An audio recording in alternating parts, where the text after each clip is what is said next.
In this video, you will learn about how to conduct focus groups that will help you improve the accessibility and effectiveness of your external communications.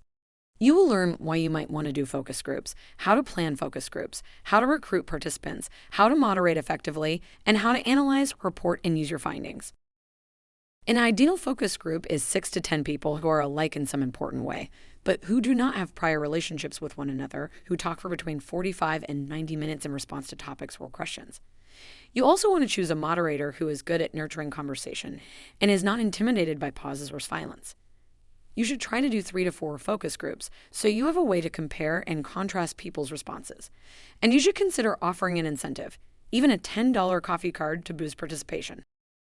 Plan for 10 questions and also be ready to go with the flow of conversation. You should have at least one engagement question that is easy to answer and gets people talking. You should plan about 8 exploration questions that get people talking about their attitudes, opinions, and experiences with your external communications. Feel free to show participants examples and get their reactions. This is where you get to the what and why. And finally, prepare an exit question that lets people provide any last comments and wrap up the conversation. Recruiting for focus groups can be challenging because it's a big ask. If you're doing 3 to 4 focus groups of 6 to 10 people, you need to recruit between 18 and 40 total participants. Again, you want people who are similar in some meaningful way to your research, but who don't have prior relationships that will skew the way conversation flows. Identify who it's important for you to hear from, and then tap your networks. Think about community organizations, neighborhood groups, social media affinity groups, people who go to the same gym or church, people who belong to a certain professional organization, and so on. Good focus group moderators nurture conversation from every participant. Moderators should remain neutral in both verbal and nonverbal communication, so that participants can respond however they like. Moderators should be ready to hear surprising or even bad news and not respond negatively. Summarize comments back to participants to ensure clarity. Have a teammate who is not part of the conversation take notes, even if you record the conversation. Some logistics to consider include sending a confirmation email, both as a thank you beforehand and as a reminder to participants about the time, date, and location of the focus group. Arrange a comfortable, quiet space.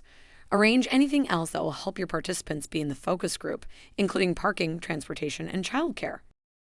If you're online, make sure your focus group is accessible to participants and they have a quiet place to join. Test your technology in advance to make sure your mics and cameras work, and establish communication norms like raising a Zoom hand or keeping cameras on. Analyzing your focus group is very similar to analyzing survey results. Quantitative metrics are things like how many times participants said something similar, or how many participants expressed a particular opinion, or how much time went into a certain topic.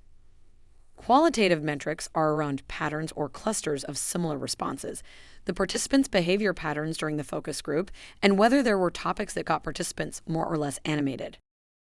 Focus group transcripts can be dozens of pages long, so consider how to prioritize and summarize information. It's good to have the moderator and note-taker analyze separately, and then compare their analyses. Creating a series of key quotes and infographics to highlight focus group findings is helpful. Keep your report in a searchable format by keywords, phrases, and feelings. Then you want to use your findings to improve your external communications. Consider people's experiences with your external comms. What is not working? What is working well? Are there minor adjustments you can make that could be impactful? How accessible and inclusive are your external communications? How are you planning to evaluate your changes to know if they are effective? Thank you for watching.